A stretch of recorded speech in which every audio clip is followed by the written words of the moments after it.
ที่นี่สถานีวิทยุกระจายเสียงแห่งประเทศไทยจังหวัดแพร่ส่งกระจายเสียงด้วยระบบ FM สเตอริโอมัลติเพล็กซ์ความถี่91เมกะเฮิรตซ์จากนี้ไปติดตามรับฟังรายการวิทยุคนเมืองแพร่ไปจนถึงเวลา 11 นาฬิกาค่ะสถานีวิทยุกระจายเสียงแห่งประเทศไทยจังหวัดแพร่ร่วมกับชมรมวิทยุคนเมืองแพร่ขอเสนอรายการวิทยุคนเมืองแพร่หลากหลายสาระความรู้สุขภาพคลังสมองภูมิปัญญาวัฒนธรรมท้องถิ่นสารพันอาชีพเด็กเยาวชนและสังคมหมอกฎหมายทนายชาวบ้านติดตามรับฟังได้ที่นี่ทุกวันจันทร์ถึงศุกร์ 10:10 นถึง 11:00 นทางสถานีวิทยุกระจายเสียงแห่งประเทศไทยจังหวัดแพร่ FM 91เมกะเฮิรตซ์วิทยุคนเมืองแพร่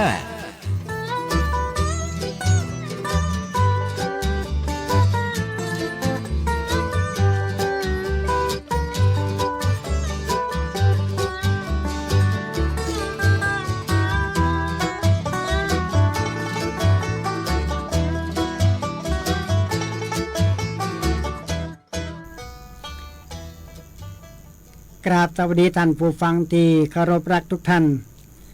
วันนี้ก็มาปะกันเหมือนเดิมในรายการหมอเมืองคุยเฟื่องเรื่องสมุนไพรกระผมหมอชลีขวัญเมืองกับแพทย์แผนไทยหมอพื้นบ้านครูภูมิปัญญาไทยรุ่นที่5แกดำเอารายการเพื่อสุขภาพเกี่ยวกับสมุนไพรใกล้ตัวเพื่อจะนำให้เป็นพี่น้องได้นำเอามากินมาใจเพื่อเสริมสร้างและซ่อมแซมส่วนซึกหรอของร่างกายจากนักก็คือมันเปลี่ยนเบาจากเบาก็คือมันหายไปโดยเขาปึ่งปลาธรรมชาติดังนั้นจำเป็นอย่างยิ่งเขาจะต้องปึ่งธรรมชาติถึงวันนี้เขามองข้ามธรรมชาติกันไปนักส่วนมากพ่อแม่พี่น้องอาจจะลืมขิงกันไปว่าเขามีของดีอยู่สมุนไพรใกล้ตัวเขาดีที่สุดนะครับส่วนมากก็จะลืมตำรับตำลายามาเก่านะครับสิ่งพ่อแม่พี่น้องก็ได้ใจมาเจนปู่ย่าตายายจนถึงอายุ5 60 80ก็มีการลืมกันไปหมดนะครับโดยไปปึ่ง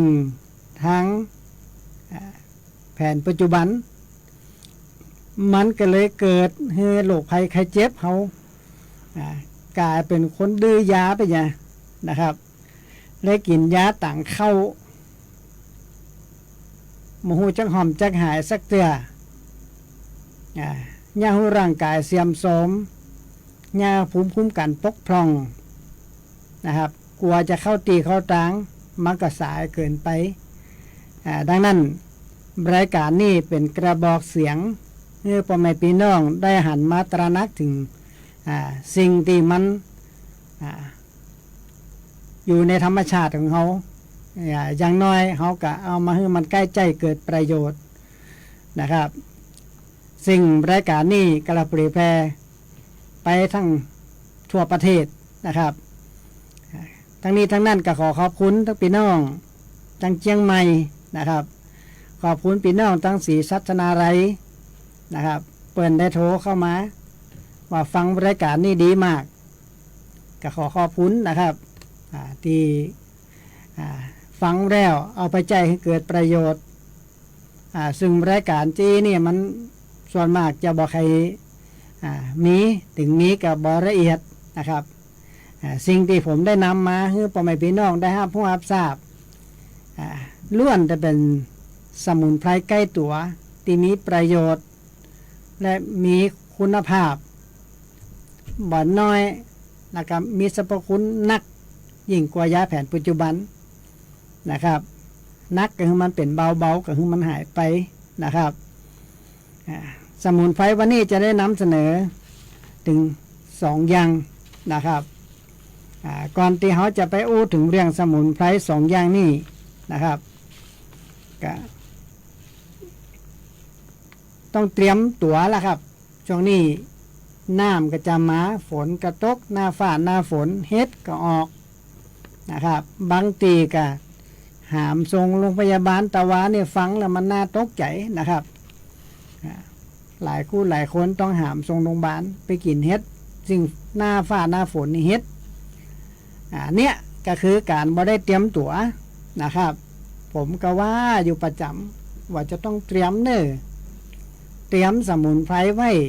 อย่างน้อยทุกหลังคาต้องมีว่านรังจืดนะครับบ่ถึงกับว่าหามส่งโรงพยาบาลนะครับถ้ามีว่านรังจืดถ้าบ่เป็นผงก็เป็นน้ำถ้าบ่เป็นน้ำก็ต้องเป็นแห้งเป็นกากซับไว้เวลาวันแดดวันใดที่มันบ่มีแดดเฮากะมันอยู่ในตัวล่ะนะครับไปบ่มีให้ไปเอานะครับบ้านปลาเลิศเต็มสวนนะครับผมได้เอามาปลูกไว้3-4ก้างปลาทขนาดนักเป็น2กันรถกับบ่เสี่ยงไปต้องการอยากจะได้ว่านรังจืดที่ปลอดภัยโดยเขาบ่ได้พ่นยุบพ่นยาอย่างบ่ใกล้ให้ใกล้สวนไผนะครับถ้ามันอยู่ตัวห้วยหนองคลองบึงเขาก็ยังสังเกตพอได้ตัวห้วยตัวห้องยังเอายาฆ่าหญ้าขึ้นไปตั้งเปิ้นขึ้นไปเก้าไม้ยังขึ้นไปตัวตั้งเหมือกลัวมันคุมของปลูกนะเพราะฉะนั้นพ่อแม่พี่น้องไผต้องการอยากจะได้ว่านรังจืดก็คือไปแอวหานะครับเราจะได้เตรียมพร้อมนะครับว่านรังจืดดีที่สุดนะครับขนาดเฟืองเดือดเนี่ยบ่ถึง2 นาทีนะครับมากกับปิดขว้างแมงปองนี่นะครับอันนี้เป็นสมุนไพรที่หาง่ายๆมันสามารถกระทุ้งดับพิษร้อนถอนพิษไข้ได้อย่างดีนะไปพอด้วยกลางตรงยาฆ่าหญ้าเต็มหมดบอกกล้าอย่าย่างก้าวไปทางใดไปบ่มีเกียกโอกกระจบเลยนะครับมาเดี๋ยวนี้เปิ้นว่าโรคมหาไม้ละเปิ้นว่าโรคน้ำแต่ความเข้าใจของผมมันไม่ใจโรคน้ำนะครับมันเป็นยาฆ่าหญ้านั่นเองนะครับแต่ก่อนกับเปิ้นก็ว่าโรคไข้ฉี่หนูนะไม่ได้นำมาเปลี่ยนเป็นโรคน้ำไปครับยิงเก่ายิงคันยิงมันยิงเก่าถ้ามันอักเสบขึ้นไปมันเป็ดปิดขึ้นมามันเจ็บห้อนเจ็บไม่ถึงไข้สันไข้หนาวก็คำเดียวนะครับเพราะมันเป็นพิษก็กลายเป็นพิษบาดทะยักไปแถมนะครับลูกหลามถ้ามันแผลมันปอดทุเลามันแห้งไปหน่อยเอายาเข้าใส่มันก็ยุบไปถ้าเก่าขึ้นมานะยิงคันยิงเก่ายิงมันนะครับถ้าเลียดบ่ยิ้มบ่หายคันเพราะฉะนั้นนี่ถ้ามีว่านรังจืดพ่นยาฆ่าหญ้าพ่นได้แต่หู้จักการปฏิบัติบางคนเนี่ยบ่ใส่ยังถุงมือกับบ่ใส่นุ่งเตียวขาก้อมเนี่ยนะครับซุปเกียกอกเป็นท่าไว้เกียกอกกับสมาปุตเนี่ยครับหรือหันหัวเข่าอยู่แล้วร้องเดี๋ยวไปพอเขาเนี่ยปฐมมากก็อาบหมอกนะครับเพราะฉะนั้นนี่ก็ถ้าเขามีว่านรังจืดเขาเตรียมไว้ละถึงบ้านเขาก็อาบบ้านรังจืดจ้ะต้มท่าไว้หัวอย่างวันผูกเนี่ยเขาอย่าไปพ่นยาแล้วก็ต้องเตรียมมันนี่ละอันนี้เขาดูว่าเตรียมพร้อมนะครับอันนี้ก็เป็นวิธีการหนึ่งนะครับที่เขาควรจะดูแลสุขภาพนะครับบางคนเปิดกระเตรียมพร้อมนะครับที่ผมว่าเนี่ยฟังรายการเนี่ยเขากระเตรียมหมดแล้วครับบางคนก็ยังบ่เตรียมจ้ะนะครับน้ำเพียงคอแหงนแล้วไปเอิดมันไปแห้งอย่างถ้าบ่เตรียมการอย่าเอาน้ำใส่น้ากับมาเดียวเนี่ยไผก็ลองไปเอาน้ำใส่กางน้ากางตรงนู่นนะครับจะบ่ตันนะครับล้นเหมียงล้นขอบล้นหิมนะครับไปตันอย่างอึดกับบ่ตันนะพระเต้าแอวพอมาได้นะครับเอาผ้าเขาอึดมันกับบ่จิแป้มันเอาไม้ไปบังมันกับไปจิลงจิแป้มันอย่าดูดมันอย่าปัดปลายหายห่วงมั้งอย่างมาขวางทางน้ำมันจะได้มันทะลุทุกทางหมดนะครับขนาดขอสะพานมันยังพุดไปสะพานมันยังโล่ไปอย่างนะครับหน้าไม้ไปป้านมันเพราะหน้ามันแห้งเอาอย่างไปขวางมันดูถ้าเรากระงอบเอาลองเอายาเข้าใส่ดูครับหาว่ายาบดีอีแต่มันนอกไปอย่างก็คือยามันแห้งยามันจัดเดียแต่ว่าโรคมันนักมันไปแป้แห้งอย่างครับมันก็ไปกะช็อกไปอย่างนะหาโตดว่ายาเป็นยาพัดยาเหมาะเพราะฉะนั้นเนี่ยต้องเตรียมไปก่อนป้องกันไว้นะครับแต่ถ้ามันเป็น ไอ้ที่หมอเปิ้นว่านะมันเป็นไปแล้วล่ะครับระยะที่3ที่4แล้วบ่ตันน่ะไปตันอย่างนะครับเอายาติบยาจันมารักษามันก็บ่ดีเพราะระบบโครงสร้างเขาบ่ดีไปละธาตุก็บ่ดีสารพิษก็สะสมเลือดทุกหยดเป็นพิษไปหมดละรวมถึงสมองนะครับสมองเป็นพิษซ้ำให้อันตรายนะครับหัวซันหัวค้อนไปพุ่นอัลไซเมอร์นั่นเขาว่าสมองเป็นพิษเลยว่าได้ตั้งชื่อเป็นว่าอัลไซเมอร์เพราะสมองส่วนกลางมันเป็นพิษไงเพราะตอมไทรอยด์มันควบคุมสมองส่วนกลางถ้าว่าตอมไทรอยด์เป็นพิษดูมันสะสมหมดละก็คือน้ำเหลืองนั่นเองนะครับตอมน้ำเหลืองตะกอนเปิดว่าโรคเขาฟอกมาเดียวเปิดว่าตอมไทรอยด์เอาอย่างมาแก้มันที่จริงมันแก้ได้ง่ายๆนะครับถ้าตับปกติสารพิษมันก็ออกตามปกติถ้าตับมันเพี้ยนมันก็สะสมนะครับถ้าตับมันเพี้ยนไปกันน้ำดีกับพิษปกติเห็นปะถ้าน้ำดีพิษปกติอย่างเกิดขึ้นนะไขมันก็สะสมละเพราะว่าไขมันจะออกจากร่างกายเขาได้กับเพราะน้ำดีสารพิษจะออกจากร่างกายเขาได้กับเพราะตับน้ำย่อยมันจะดีบ่ดีก็ขึ้นอยู่กับน้ำดีถ้าตับบ่ดีกับน้ำย่อยกับบ่ดีเนี่ยเพราะว่าดีบ่ดีครับเนี่ยเขาหลั่งเอนไซม์ตับน้ำดีมีที่หลั่งเอนไซม์หรือว่าน้ำย่อยกรดไฮโดรคลอริกหมอก็ว่ากรดไหลย้อนหมดปีหมดแรงกินอย่างไปกระห้อนคออย่างไปอืดไปต้นเนี่ยแค่หักแค่วะไปพุ่นเขากินจัดล้ำกินได้อย่างน้อยหนึ่งนะครับหมอบอกไปหาหมอว่ากรดไหลย้อนกัดไปกัดมายืก3 วัน7 วันกับบ่กินข้าวกินน้ำกับผอมลงกันในเมื่อมันผอมกับขันมาอันนี้กันเลยขันออกเนื้อออกตัวดำคิกติ๊กมานะครับต้องกับปองขึ้นกลายเป็นถุงน้ำดีอักเสบกลายเป็นนี้หัวดีลาไปอย่างไปหาหมอว่าตับอักเสบหรือตับโตหรือมะเร็งโตน้ำดีกว่าจะหัวเป็นระยะที่3ที่4ไปแล้วบัดตันละเฮ้ยนะครับอย่างผมว่าตะกี้นั่นนะจะเอาน้ำใส่นาทั้งทีต้องอึดแต่ท่าน้ำถ้าปูแก้วโลมาอลันมันบอกเข้านาเขาจะโลบบมันเข้าไปที่ไหนบอกเข้าหันนะครับแต่ถ้าว่าน้ำเป็นของแหงนน้ำเป็นเอวลงไปอึดแต่ดูครับไปตันอย่างเขาอย่างมาอึดดินเหนียวอย่างผมเคยอู้นั่นนะครับลงไปใส่ดูไปตับตีนเนี่ยมันอย่าแป้ไปก่อนดินในไปอย่ามดน้ำปัดไปมดเหมือนเดียวกันนะครับถ้ากระงอบเอายาอย่างเข้าใส่ก็ได้มาเอาไปปอนจ่องนั้นนะเพราะฉะนั้นพ่อแม่พี่น้องวันนี้รายการของผมเนี่ยก็เป็นตั้งหนึ่งที่พ่อแม่พี่น้องก็ต้องพิจารณานะครับสิ่งใดที่ฟังไปแล้วก็ต้องปฏิบัตินะผมก็ย้ำทุกครั้งเพื่อ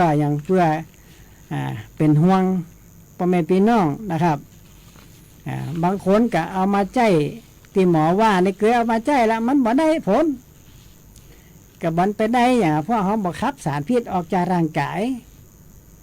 ความพร้อมบ่มีร่างกายบ่มีความพร้อมเขาเรียกว่าภูมิคุ้มกันปกพร่องทุกอย่างมันเป็นปิดไปแล้วคนมาเกาเปิดว่าก่อนจะรักษาเปิดว่าเฮ้ยทุอีกก่อนอีนุทุพยาธิอาปาดออกไปครับสารพิษแล้วบ่แหนมเปิ้นยังทายพิษแห่มกำก่อนนะคนทายพิษคนมาเกาเปิ้นเอาอย่างมาทายทายพิษน้ำเหลืองเสียสมัยตะก้อนเปิ้นก็มีมาคังกินเกิงฉีกน้อยเดี๋ยวเผานะหรือเปียกลมแรงใบลมแรงมื้อนี้มันเป็นยาระบายเก้าขี้เล็กใบขี้เล็กเขาว่าทายพิษกระใสขี้เล็กลมแรงไม่แงะตันขอมันอันนี้ตำราไม่ใหญ่ยุเปิ้นถึงว่าจะอันเด้อเปิ้นฮีบเข้ามาฮื้อตัวลุงผมก็จำได้ถ้าเป็นน้าอ่อนหรือขยมเปิ้นได้สอนตำรายาผมก็เอามาฮีบนั่นน่ะยามาหกยาตัวนี้มาหกเลือด เลือดย่อยโจกก็บ่ต้องกลัวนะขี้เล็กลมแรงไม่แงะตันขอนี่นะครับไม่ปตันขอกับหนามเล็บเยวนั่นน่ะไม่ขี้เล็กกับขี้เล็กปลานั่นน่ะมาเดี๋ยวนี้เปิ่นหิใจขี้เล็กทั้งสองนะครับขี้เล็กบานกับขี้เล็กปลาได้นะครับแต่ขี้เล็กปลานะมันจะแห้งน้อยหนึ่งนะครับถ้าได้แกนมาทำให้ถ้าทายเมื่อกิน3 วัน 7 วันกับเบายงครับเพราะมันได้ทายพิษทายเส้นทายเอ็นมัดเส้นเอ็นเนี่ยมันเป็นพิษมันอยากคับออกหมดครับเมือกมันในลำไส้นะครับมันเป็นยาระบายอ่อนๆไม่ลมแรงในกับแก้ทายพิษกระใสถ้ากระใสเป็นไตพิการหมูเนี่ยกินหมูเนี่ยครับกินเล็กลมแรงไม่แงะตันขอมันปลายบปอใส่แกนฝางต้มนะยิ่งถ้าใส่เถาไอ้นอนเข้าไปใส่เถาวันเปียงเข้าไปหำกับม่วนนะครับมีไม่มายาแก้ไม่มายาแก้ไผ่เขาได้กาปลาเลือนะครับกาไม่ยาแก้หรือปลาคำไก่ไม่ปลาคำไก่หายากก็นะบ่ยากก็หายากนะแต่ก่อนนี้ผมไปเอาโป้งมานะครับถ้าแป้ไปหานกินของเปิ้นโป้งอันนี้ก็เป็นลักตัดเอาของเปิ้นพองนะครับเกิดไปเกิดมาเลยไปลกเอากามาปลูกในสวนมาเดี๋ยวนี้ปลาอ้อมเก็บบ่คุยนะครับ2 ต้นนกเอามาอย่าแก้ไปกินกับไปแพร่เต็มสวนนะไปก็ได้ก้านะมาหานะครับก้าไม่มาอย่าแก้ไปที่ว่าทายยากเป็นคันเป็นพดพื้นคันนี่กาแต่ไม่อย่าแก้อย่างเดียวก็เหลียกินไม่มาอย่าแก้นะคือว่าจืดออกดึงเล้านะแก้ได้สารพัดโรคนะครับแก้ได้สารพัดโรคไม่มายาแก้หรือปลาคำไก่นะครับข้างขาวมันชอบข้างขาวเอานอนถึงเวลาเนี่ยแมงข้างขาวมากินมายาแก้มันก็เอาไปแผ่เต็มสวนมดนะครับมาเดี๋ยวนี้สบายนะครับบ่ได้ไปเอาที่ไหนละมาเดี๋ยวนี้ตีโป้งมันกับไงฮันอันล้านกิ่งที่มันออกไปกับบุ้งวิเศษตัดก็ดีไปนะครับเพราะฉะนั้นไผ่ก็ได้กล้ากะโทรมาเนอะพ่อแม่พี่น้องไม่อยากแก้ปลาเลอะเพราะนั่นอำเภอร้องนะครับเพิ่งก็มาเอาไปปลูกไปแล้วอันนี้ปลาเลอะกล้าเถาไอ้นอนกับปลาเลอะนะครับก็ได้กล้าเถาวันเปียงกับมาหานะครับพูดออกไปแล้วเอาไปจำเป็นนะครับเป็นทุกหลายดีหมดนะครับอันนี้ก็เป็นสมุนไพรที่เราควรจะอนุรักษ์นะครับไม่ประคำไก่บ่เขียมก็เขียมบ่หายากก็หายากถ้าไฟบ่มีก็เอาไปปลูกไว้อย่าเพื่อละเด็กนะอ่อนวันหลังมันหู้มันเหียนมาไม่ได้เปิ้นเผยแพร่ตำรับตำราละตำรายาสมุนไพรนะครับพี่น้องได้โทรมาถามนะครับว่าพี่น้องทั้งปลาแดงนะครับท่านพระครูเปิ่นเข้าใจผิดนะครับวัดจอมแจ้งเปิ่นถามมาว่ายาแก้5 ต้นยาแก้5 ต้นเนี่ยมันอะไรยังนะครับตัวเอาก็ผมก็บอกไปแล้วนะครับว่าเปิ่นว่าบ่ลังหากชิงชีหากยันนังหากเท้ายันมอมไม่ก็ยาแก้5 ต้นบัดใจนะครับบัดใจผมก็ว่ามันบัดใจเพราะพี่น้องหลายคนหลายท่านก็โทรมาถามจะเนี่ยยาแก้5 ต้นคืออย่างชิงชีย่านนางเท้ายันมอมคนท้ายก็อันนั้นยา5 รากบัดใจยาแก้5 ต้นเนอะพ่อแม่พี่น้องยาแก้5 ต้นก็คือคึกล่องม่อนปอนถงป้าตาผีบอดยอดเมียงผมขมเหม็นเพี้ยนะครับนี่คือยาแก้5 ต้นคึกล่องม่อนก็คือหญ้าหมูปล่อยนะมันเป็นเครือหากมันเป็นโป้งต้องไปตัวขุนห้อยต้องเข้าป่าแล้วนี่นะเวลาไปผมก็เจอหลายที่ทุกที่ครับถ้าไปเนี่ยถ้าคนบ่สังเกตถ้าบ่ฮู้จักก็คือบ่ฮู้จักหญ้าหมูปล่อยนะครับปอนถุงป้าก็คือมาแต่งเทียนแกนสีน้ำตาลเทานะครับสีกำมะหยี่ด้วยปลาเวลาไปซ่อเฮ็ดแก่หันแล้วครับเปียกถ้านุ่มๆมันจะแดงนะครับแดงเป็นกำมะหยี่ ใบมีขนน้อยหนึ่งนะครับปอนถงปลานะครับมาแต่งเทียนนะขมนะครับผมหาพี่หาน้องมาได้นะครับอันนี้มันแก้ไขตาผีบอดนั่นคือนาดคำอำเภอร้องปันเลิศพี่น้องก็ข้างเลยใกล้จะถึงบ้านตาแปนตาเราบ้านตาแปนดอยหม่อนต้นหม่อนใหญ่นะแม่นถึงนั่นนะครับก่อนไปตัวตุลุงกับไปเอาพุ่นนะครับถ้าไปทางเพกอะ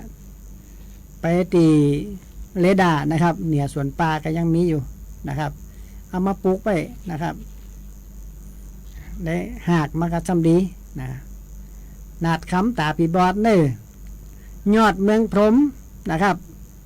คำว่าเมืองพรหมคือมันอยู่สูงนะครับนั่นคือจุ่นจลิงภาษากลางเรียกว่าบรเพชรนะครับหมอดยอดมันพรหมขมเหมือนเพี้ยก็คือดีงูว่านะหรือข้างขาวดำทั้งมดทั้งมวลเนี่ยคือได้5อย่างเนี่ยพ่อแม่พี่น้องขนตะกอนเนี่ยเปิ้นเอาอย่างละ5กิโล5กิโลอย่างละ5กิโลนะครับเข้าพรรษาเนี่ยก่อนจะเข้าพรรษาเนี่ยเปิ้นก็ไปตำผลมาเกาอย่าแก้5ต้นเนี่ยเอาตำกับโคกหมองตะกอนผมเป็นเน้นเป็นตู้เจ้าตีหิบยามาเป็นหมอเมืองกับย้อนเนี่ยนะครับยาแก้5ต้นเนี่ยลุต้องอย่างรุนแรงกับบ่ต้องกลัวไปบ่ต้องไปหามจงโรงพยาบาลนะถ้ามียาแก้5ต้นนะครับไปตัดอ้อยสมัยตะกอนเนี่ยเอายาแก้ฝงยาแก้5ต้นไปตัวคนไข้คนใดถ้าว่าเป็นไข้เนี่ยเอายาแก้5ต้นให้กินลุต้องเอายาแก้5ต้นให้กินดีทุกคนนะครับแสลบว่ามียาแก้5ต้นไปนะอันนี้ก็หันผลทันตาเลยนะครับเป็นเจ็บต้องการโกงนี่นะครับเกี่ยวกับน้ำไส้อย่างเนี้ยตัวเนี้ยยาแก้5ต้นนี่จ่วยได้หมดนะครับคือกล่องมอนปอนถงปลาตาผีบอดหยอกเมียงผมขมเมียนเพี้ยใกล้ได้สารพัดโรคนะมาเดี๋ยวนี้ตังวัดตังวาเนี่ยเปิ่นบอกใครทุกเจ้าเนี่ยแทนตีมาช่วยกันอนุรักษ์ยาแก้5ต้นนะครับคนตะกอนเนี่ยเปิ่นหอมกันเนี่ยเอามาเนี่ยแล้วก็มัดเข้าขอเอาไปเข้านี่นะไปอบรมเนี่ยนะครับเวลาวันพระวันศีลเปิ่นกับไปเข้ากรรมเนี่ยนะครับสวดมนต์ปลุกเสกไอ้นั่นนะครับเข้าเกี่ยวกับเอาคาถาปลุกเสกเป่าตุลุงปัญญาเอาไปทุกครั้งนะครับเอานี่ก็พ่อมันปีไหนเนี่ยได้เตียเดียวนะครับ3 เดือนมันถึงจะมาเนี่ยได้เตียหนึ่งนะครับวัดใดถ้าว่าที่ไหนถ้าอย่าเนี่ยอย่าแก้5ต้นก็ลองพอเราปรึกษากันนะครับป้ากันเข้าป่าสักเตียหนึ่งนะครับถ้าบอกหูจักมาบอกนะครับหมอทวีนี่เปิ่นจังธนัทหมอทวีกาท้องทุ่งนี่กะเปิ่นกับหูจักมดนะครับหมอเมืองพร้อมนะครับพร้อมที่จะช่วยนะครับหมอน้อยหมอปฏิภาณประสานยานะครับหมูเนี่ยเปิ่นพร้อมที่จะช่วยกันหิบยาแก้5ต้นขอให้บอกมานะครับช่วยกันปีหู2น้องหู1ที่ไหนมีก็เอามาปะมาจำกันคนตะกอนปัญญาจีดูถึงเวลาเข้าสังฆกรรมเรียบร้อยป๊บกันเพิ่งก็เอามาแบ่งกันมาแจกศรัทธาโอ้สบายนะครับเจ็บต้องการโกงรู้ต้องกินพิษสาพิษได้หมดนะครับนี่ยาแก้5ต้นบ่ใจยาแก้5หลากนะครับยา5หลากนี่คือชิงชีเท้ายายม่อมขนท้าย่าหนังและมาเดียชุมพรนะครับชิงชีก็คือค้อนก้องมาค้อนกองนี่นะเท้ายายม่อมบ่ใจเท้าบ่ใจหัวเท้ายายม่อมที่เขามาทำแป้งบ่ใจนะครับจีตำตานะครับนั่นก็คือคนท้าหรือน้ำจีย่าหนังหรือผู้เจ้าเขาเขียวย่าหนังเขียวนะครับหากมันขมเนี่ยพ่อแม่พี่น้องแต่ใบเนี่ยหวานจวกเอาใส่แกงน้ำไหม้นะครับสรรพคุณอยู่ที่หากเด้อย่าหนังนี่ดับพิษด้อนถอนพิษไข้ใบมันนะถ้าจะฮื้อดีกับหากย่าหนังนะครับมาเดียชุมพรนะครับหากมาเดียชุมพรมาเดียเกี้ยงนะครับแก้ไขได้ทุกอย่างสารพัดไข้ ดับพิษร้อนถอนพิษไข้นะครับอันนี้เขาก็ที่ผมได้เล่ามานี่ก็คือจะต้องเตรียมนะครับ ถ้าไผ่มีก็เอามาปลูกไว้พ่องนะครับไอ้ยังขมเหมือนเพี้ยนี่ดีกว่าในไผ่บูจักกับไปพอตัวอย่างที่บ้านผมเอาได้มาปลูกนะครับบางอย่างเนี่ยของที่หายากเนี่ยมาปลูกไผ่คาได้กาปิดผิวดำหายากนะครับบ่มีที่ไหนจังหวัดแพร่นี่ปิดผิวดำมีอยู่บ้านนั้นนะครับก็สามารถไปเอาหากันได้แบ่งปันกันมาช่วยขยายพันธุ์นะครับ เพื่อเราต้องอนุรักษ์พันธุกรรมไว้นะช่วงนี้ต้องการดีปีไผ่มีดีปีก็เอามานะครับหับซี่ดีปี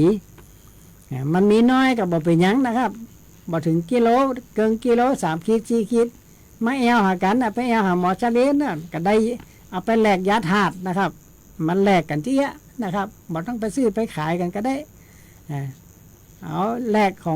ของแป้งเอามาแลกของทุกก็ได้จีเป็นยังนะครับเอามาแลกกันเพื่อว่าแบ่งสรรปันอันนี้กันหู้กันหันนะครับเพื่อจะได้อย่างน้อยก็มียาไว้กิน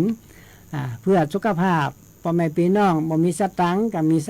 มียากินเอาไว้กับบ้านกับจองนะครับอันนี้ก็เป็นเรื่องของสมุนไพรใกล้ตัวที่เราควรจะอนุรักษ์และนำมาใช้ให้มันเกิดประโยชน์อันสูงสุดนะครับเพื่อเสริมสร้างและซ่อมแซมส่วนสึกหล่อของร่างกายเดี๋ยวเรามาอู้กันต่อนะครับมาฟังเสียงเพลงสักเพลง2 เพลงครับเชิญพ่อแม่พี่น้องรับฟังเสียงเพลงได้เลยครับ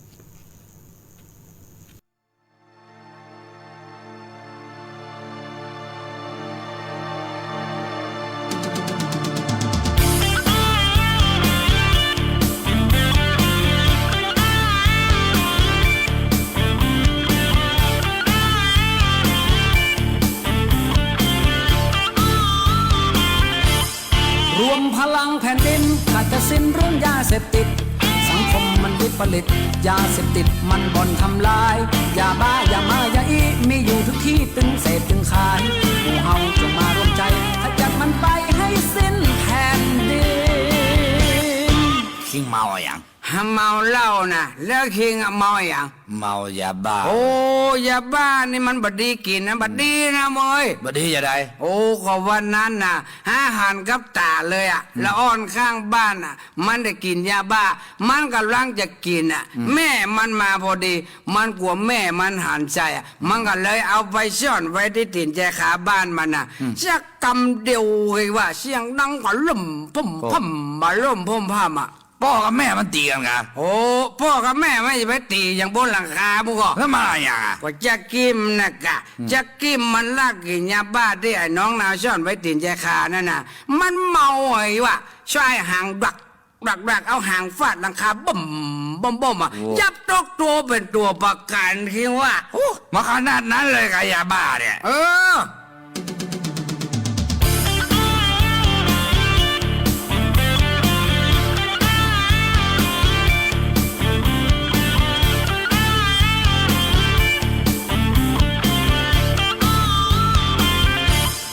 รวมพลังครอบครัวให้ลูกหลานกลัวอย่าได้เข้าใกล้ให้รู้ถึงพิษถึงภัยคนเสพถึงตายคนขายประหารส่งเสริมเรื่องการกีฬาพัฒนาใจให้เบิกบานอย่าบ้าระบาดเป็นล้านเราต้องต่อต้านทุกคนรวมใจ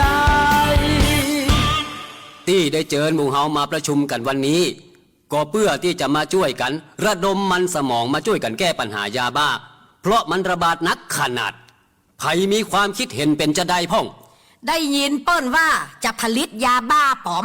มาขายเม็ดละ2 บาท มันบ่เป็นเรื่องละอ่อนมันบ่กิน ยาอีเม็ดเป็นปันป้นขอเจนเสาะซื้อกิน แต่เนอะอย่างอีได้ว่าเนี่ยแต่นะลองเขามาขายเม็ด2 บาทเนี่ยพวกก้ามันจะไปขายเม็ดบาทกึ่งนะ กำลังอู้เข้าท่าวันเนี้ยไอ้ขี้เหล่าหลวง เอาอีบ่ในก็ป้ามันตึงมาเสี่ยงสักเตื้อเฮาเอายาเบื่อศูนย์ยาบ้าศูนย์กันไปร้อยมันกินจักตายเหียไปเลยเขาตึงจะกลัว อันนี้เข้าท่า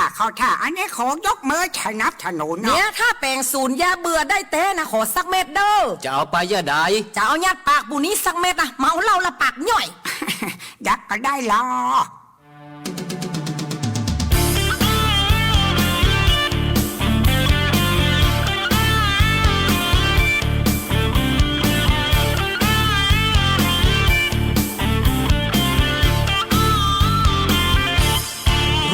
ลังสังคมไม่ชื่นไม่ชมคนรวยยาบ้าเราจะไม่คบค้าตั้งคนขึ้นมาจะไม่ช่วยเหลืองานศพเราก็ไม่ไปเจ็บไว้ไข้เราไม่จุนเจือเราจะไม่ช่วยเหลือเราจะเอื้อเฟื้อแต่คนดีดีความจริงอย่างพี่ดีว่ามันก็ดิ่งแต่มันขัดหลักมนุษยธรรมไปหน่อย ไม่อย่างไร เอาอย่างนี้ดีกว่าบ่ ฮะ เฮามาตกลงกันว่าเฮาจะมาคบค้าสมาคมกับหมู่กายาบ้าเด็ดขาดเฮาจะมาช่วยเหลือสักอย่างตายก็ไม่ไปงานศพปะหน้าก็บอกอู้ตัว อ๋อ อันนี้ดีนะตู้เจ้าบ้านเขาก็บ่ต้องพึ่งไปงานศพอ่ะ โอ้ตู้เจ้าเปิดเป็นตนนิมนต์หรอผมว่ากฎหมายบ้านเมืองเขามันบัดเด็ดขาดนะเอาอย่างอี้บ่ เอาจะได้ ถ้าจับได้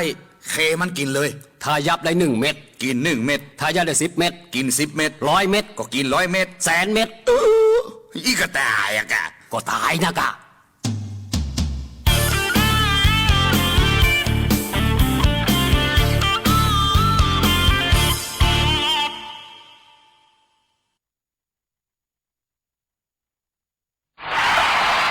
ปัญหาเคลมประกันไม่ได้กรมธรรม์ยังไม่คุ้มครองปัญหาเคลมไม่ได้ผู้ขายประกันไม่นำเงินส่งเข้าบริษัทประกันภัยปัญหาเคลมไม่ได้บริษัทประกันภัยปฏิเสธการจ่ายค่าประกันถ้าไม่อยากให้เกิดปัญหาเหล่านี้ต้องเลือกซื้อประกันภัยกับตัวแทนในหน้าประกันภัยที่มีใบอนุญาตหรือในหน้าประกันภัยที่ได้รับมอบอำนาจจากบริษัทประกันภัยเท่านั้นเลือกความปลอดภัยมั่นใจในกรมธรรม์สำนักงานคณะกรรมการกำกับและส่งเสริมการประกอบธุรกิจประกันภัยสอบถามรายละเอียดเพิ่มเติมได้ที่สายด่วนประกันภัย1186และสำนักงานคปภ.จังหวัดทุกแห่ง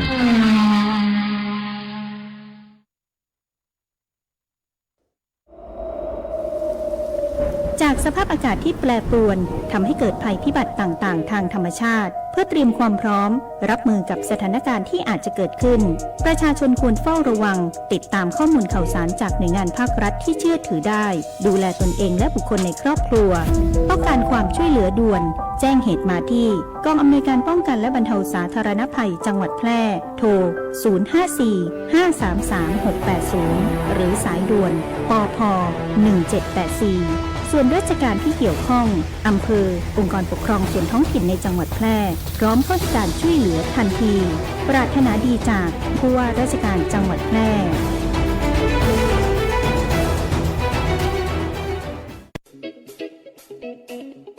ขับขี่ปลอดภัยเมืองไทยไร้อุบัติเหตุด้วยความปรารถนาดีจากสวทแพร่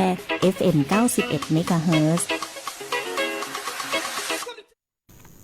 ครับก็จบลงไปเสียงเพลงนะครับช่วงนี้นะครับพ่อแม่พี่น้องก็ได้ฟังข่าวสารตามสื่อต่างๆนะครับว่าพายุมันเข้านะครับพายุเข้าดังนั้นบ้านเราก็ต้องเตรียมรับมือโดยเฉพาะพ่อแม่พี่น้องที่อยู่ลุ่มต่ำนะครับที่อยู่ลุ่มต่ำน้ำมันจะขึ้นปีนี้น่าจะรุนแรงกว่าทุกปีนะครับอย่าไปชะล่าใจนะครับแต่เจ้าผมมานี่ตั้งต่อตรงห้องมาตั้งเพ่พดในเวียงที่ว่าน้ำเคยท่วมไปอย่างเนี้ยบ่หันไปเตรียมเลยนะครับบ่หันไปเตรียมกระสอบทรายเลยนี่ถึงเวลาละล่มมาซ่อหาทรายนะมันจิตตันนะเนี่ยพ่อแม่พี่น้องเนี่ยอย่างผมว่าต้องป้องกันนะครับป้องกันไม่ก่อนนะกระสอบทรายบ่หันสักทีที่เขาจะเข้าจะออกเขาก็แวกไว้อย่างนะครับต้องเตรียมพร้อมนะครับพ่อแม่พี่น้องเพราะว่าแต่อื่นตั้งนานนะแต่ว่านี่ผมโทรไปหาเครือข่ายเนี่ยเปิ่นเตรียมหมดละครับนานนี่เปิ่นเตรียมหมดละพายุมันเข้านะแต่มันผูกเนี่ยมันน่าจะล่มมันผูกนะมืดฟ้ามุดดินมันผูกนะเพราะฉะนั้นพ่อแม่พี่น้องก็เตรียมอย่างน้อยเพื่อนักก็คือมันเป็นเบาจากเบาก็คือมันสบายขึ้นสบายใจนะครับโมคือมันสูญเสียน้ำเตรียมมาได้ยังนะครับน้ำดื่มจะไปย่างให้คนอื่นเดือดร้อนนะครับถึงเวลาเดือดร้อนเขาแจกบอตันกระดาเขาอย่าไปเกิดว่าเขาจะแจกเป็นลำรถนะครับแก6 ขวดแต่วันผูกแล้วมันหื้อมาแรงนู้ขับเจ้าตอนแรงวันกี่ขวดเขาหู้โยวันไปกินน้ำกิลิตน้ำมาเตียนี่มันจิมาวัน2 วันนะครับเป็นเดือนเกิงเดือนโมหัวนะครับกลัวมันจะเข้าตีเข้าทางนะถ้ามันขึ้นมาเพียงคอแหงนแล้วก็เนี่ยจะได้นะครับเพียงอกเพียงเอวยังพอสมควรละสาหัสนะครับเตรียมได้ยังนะครับ กระสอบสายแกคิว200-300กว่าได้ซื้อมันอย่างนะครับแต่ถ้าทั้งการเอามาส่งขึ้นมาได้มันยังมีคำสั่งมานะครับบหันสายกล่องสักกล่องเลยนี่ผมมาแต่เจ้าในสุดสายนี่มันมีกระสอบสายเลยนะครับพ่อแม่พี่น้องบ่ได้เตรียมเพราะอย่างถึงน้ำน้องนักเพราะมันปลาบ่ใครมีล่ะนะเพราะเขาต้นน้ำลำธารมันเขามันบ่ใครมีนะครับถึงมันจะมีฝายไม่ได้เนี่ยฝายเต็มสติมหมดแล้วเนอะแม่ตึกแม่ตังแม่กำป้องบอกว่าฝายที่ไหนนะครับมันเดียวมันเต็มหมดแล้วครับไม่ได้นี่ตกมาถือกับไหลมาตะอันนะขนาดอ่างมันไม่จัดสรรเนี่ยแก้มลิง2 แก้มเนี่ยแก้มละจุดละ 40,000 กว่าคิวเนี่ยเต็มหมดแล้วครับโน่นสปริงเวละน้ำล้นขอบล้นหิมหมดละถ้ามันตกมาถือมันก็ไหลมาตะอันแล้วเนอะถ้ามัน2 วัน 2 คืนเนี่ยได้กันนะครับอ่างแม่2ก็เต็มหมดละมาเดี๋ยวนี้น้ำมันจะขึ้นฝั่งยมแล้วนี่เปิ่นข้าวเตียนกันมาตลอดนะครับเดี๋ยวทั้งการเปิ่นเตรียมพร้อมหมดแล้วครับทั้งการแต่พ่อแม่พี่น้องยังบ่ได้เตรียมกันเตี้ยเปิ่นก็เนี่ยของเปิ่นนะครับตามที่เขาเนี่ยของเขานะแต่บ้านจองห้องหอเขาต้องเตรียมของเขานะยังไม่เขามาเพี้ยวเขานะครับบ่จิตตันแล้วนะครับของมีกาต้องเก็บละอีปล่อยแม่ล้านค้านี่ฟ้าเสียนี่ยัดถุงดำไว้เตะไผบ่มีรถบ่มีล้างกัดใส่เตรียมเจียกไว้สัก2-3 โคตรหนึ่งมัดสายฟางก็ได้นะครับมัดห้อยคือห้อยแปะไว้เพราะบ้านหลังต่ำๆนี่มันอยู่บ่ได้ละนะครับบ่ฮู้จะเก็บไว้แต่ใดฟ้าขวาเสื้อไทยเอาไว้ที่จำเป็นนะครับเพราะมันจะถึง5 วันแล้วนะมันพกนี่กับมืดฟ้าโมดินแล้วนะพ่อแม่พี่น้องต้องเตรียมพร้อมไฟฉายเตรียมหรือยังไฟแช็กเตรียมหรือยังนะครับต้องเตรียมไว้เทียนไขอย่างน้อยกับโหลนี่เทียนไขเนี่ยตอนน่องตอขาเนี่ยเอาไปตานยังเอาไปตานได้เนี่ยเล่ม100 กิโลไปกินไปตานเปิ้นยันตามบ่ตามมาหัวนะครับซื้อมาสักตอนน่องตอแขนนะสัก2-3 เล่มเกิดไฟฟ้าดับเนี่ยได้นะครับเป็นล้มไงมันบ่ฮู้มันจะล้มบ่ล้มว่านี่เฮาก็บ่ฮู้นะครับของมันบ่ฮู้ล่วงหน้ามันจะแจ้งมาทางบนนะครับไปหวังทางการเกิดไฟบ่ซื้อพลังงานแสงอาทิตย์มาหัน3-4 ดวงสบายมากไปกึดนะครับถ้าต้องฟ้ามันบ่เปล่งคือมืดฟ้ามัวดินเนี่ยเอาแสงสว่างที่เนี่ยมามันบ่ชี้แวบพอแล้วนะครับอันนี้ก็ต้องเตรียมตะเกียงมีก็นะครับถ้าบ่มีก็ซื้อไฟซื้อน้ำมันมายังละเกิงโซล่าน้ำมันโซล่าน้ำมันเบนซินใส่ไปสักขวดน้ำมันโซล่าแกลลอน1ผสมกันเข้าไปเพื่อบ่ให้มันดับเร็วนะครับสีสายนี่ต้องเป็นฟ้าเมืองเลยฟ้าเมืองนะเอาฟ้าที่เขาเนี่ยเป็นก้อนเขาเนี่ยเป็นก้อนขายนะมันจะได้นะมันหดมันบ่จิติดไฟนะบ่แม่พี่น้องมันหดต้องฟ้าเมืองนะมีหรือยังเตรียมไว้แปลงตะเกียงไว้นะครับบ่มีกระบอกกับมีตะเกียงอย่างไว้กันประดิษฐ์เอาใจเอาเตรียมพร้อมปีบขนมนะครับอย่างน้อย2 ปีบ 3 ปีบนะปีบขนมเก่านะเอาเตียนไขไว้ในห้านไฟแช็กเนี่ยกันลืมอย่าไปว่าไฟแช็กนี่ปะเลอซื้อมาไว้ห้านหมอหัวเก็บไว้ที่ไหนถึงเวลาฝนตกลมมาซ้อหาไฟแช็กบ่ปะเอาใส่ในปีบขนมมัน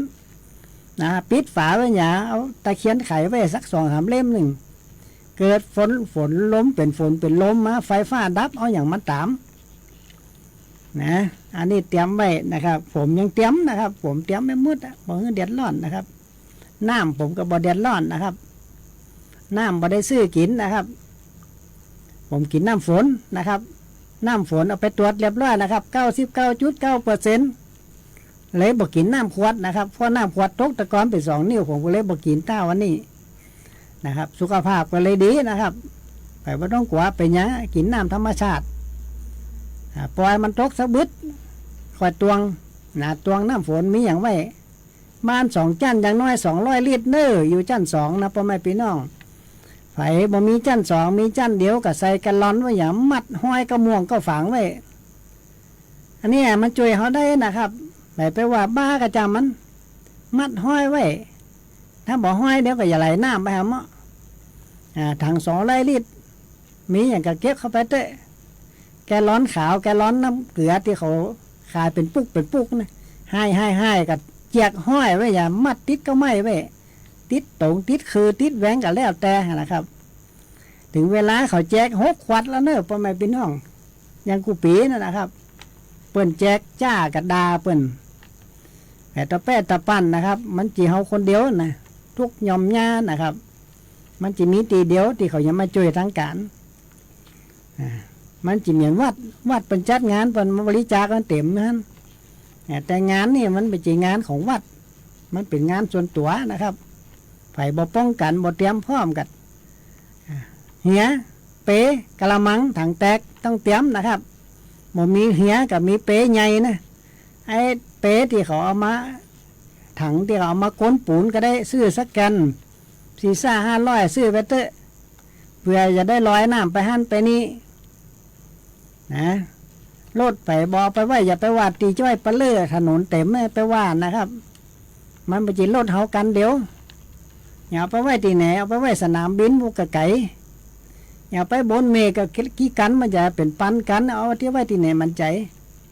พ่อแม่พี่น้องก็เตรียมแปะไว้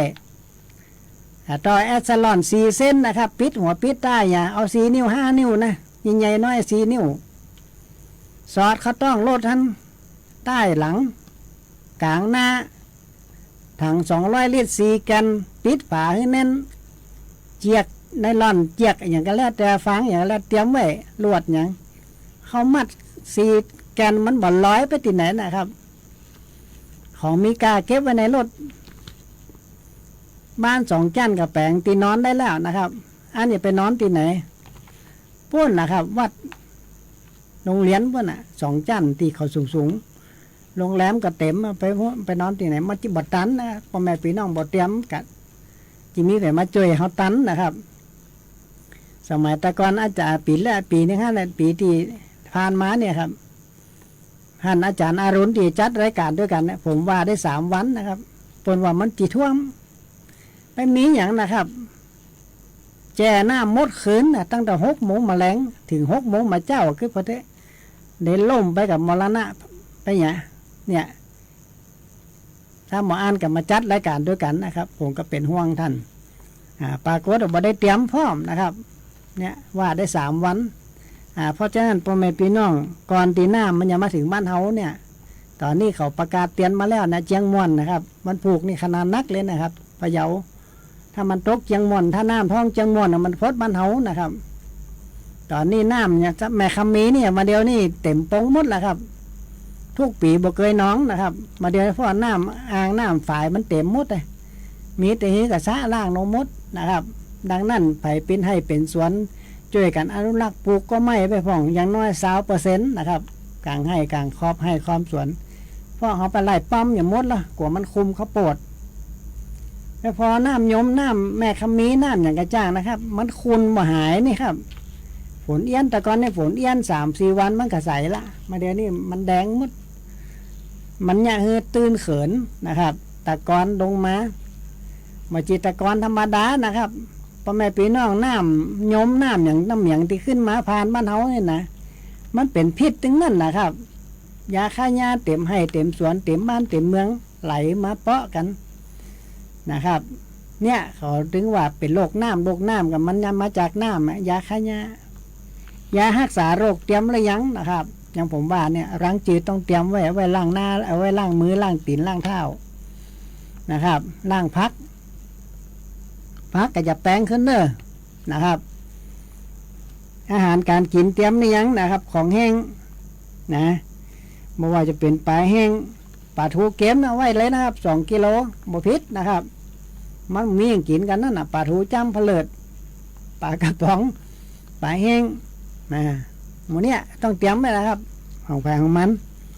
เนี่ยเขาแจกกับปลากระป๋อง4 กั๊บ5 กั๊บน้ำปลาขวดหนึ่งข้าวอย่า4 กิโล5 กิโลนะต้องเตรียมพร้อมนะพ่อแม่พี่น้องเพราะว่าบ่เกิน3 วันนะครับผมคาดไว้ปีนี้จะนักกว่าทุกปีนะอันนี้ก็เป็นเรื่องของการเตรียมเพื่อสุขภาพนะครับอย่าไปให้มันเกิดขึ้นยาต้องเตรียมพร้อมนะครับยาแก้ไขกับว่าตะกี้นะครับมีอย่างมาแจกกับยาแก้ไขกาจุ่มลิงก็เหลียกินละนะครับ ฝ้าทลายโจรหลังบ้านน่ะที่มันเขียวตุ้มตื้อนะครับตัดเลยครับเพราะ2 วันเนี่ยน้ำท่วมหมดนะครับเก็บมาเลยเอาไม้กัดซาบถ้ามีแดดตรงนี้กัดตากแดดบ่มีแดดกับอาศัยหม้อขางควานหมอกมันเขียวหมอกมันกรอบกับบดเป็นผงไว้นะครับฝ้าทลายโจรจุ่มจริงอย่างนี้นะพี่น้องโทรมาถามนะครับว่าฟักปอดกับฟักหินเนี่ยเป็นว่าฟักหินมาแปลงฟักปอดบ่ใจนะครับฟักหินก็คือฟักหินฟักปอดคือฟักปอดนะฟักปอดนั่นคือฟักจุ่มป่าฟักหินก็คือฟักหินนะครับอยู่กลางตรงกลางนานะฟักหินเนี่ยมันบำรุงปอดเหมือนกัน